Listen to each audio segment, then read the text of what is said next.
আসন্ন চ্যাম্পিয়ন্স ট্রফিতে বাংলাদেশ দলের অপার সম্ভাবনা দেখছেন ক্রিকেট বিশ্বের অনেক রথী মহারথীরা। তাদের মধ্যে একজন হলেন ভারতের কিংবদন্তি ব্যাটসম্যান এবং সাবেক অধিনায়ক সৌরভ গাঙ্গুলী। তবে এর জন্য বাংলাদেশের ব্যাটিং ভালো করতে হবে বলে মনে করেন এই কিংবদন্তি। পাশাপাশি পুরো 50 ওভার খেলার জন্য একজনকে মঞ্চ তৈরি করে দিতে হবে। এই প্রসঙ্গে গাঙ্গুলী বলেন, আমি বাংলাদেশের ক্রিকেট খুব কাছ থেকে দেখে আসছি।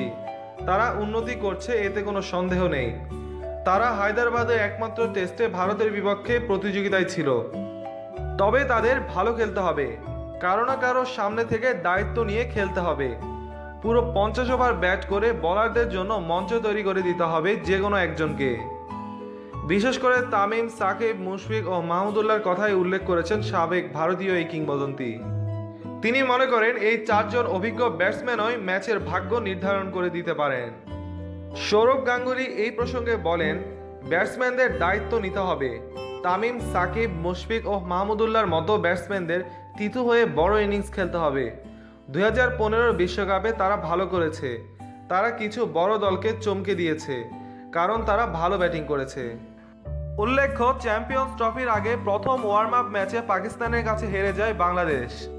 সেই ম্যাচে বাংলাদেশ ভালো ব্যাটিং করে 341 রান তোলে, কিন্তু বোলিং ব্যর্থতায় সেই ম্যাচটি হেরে যায়।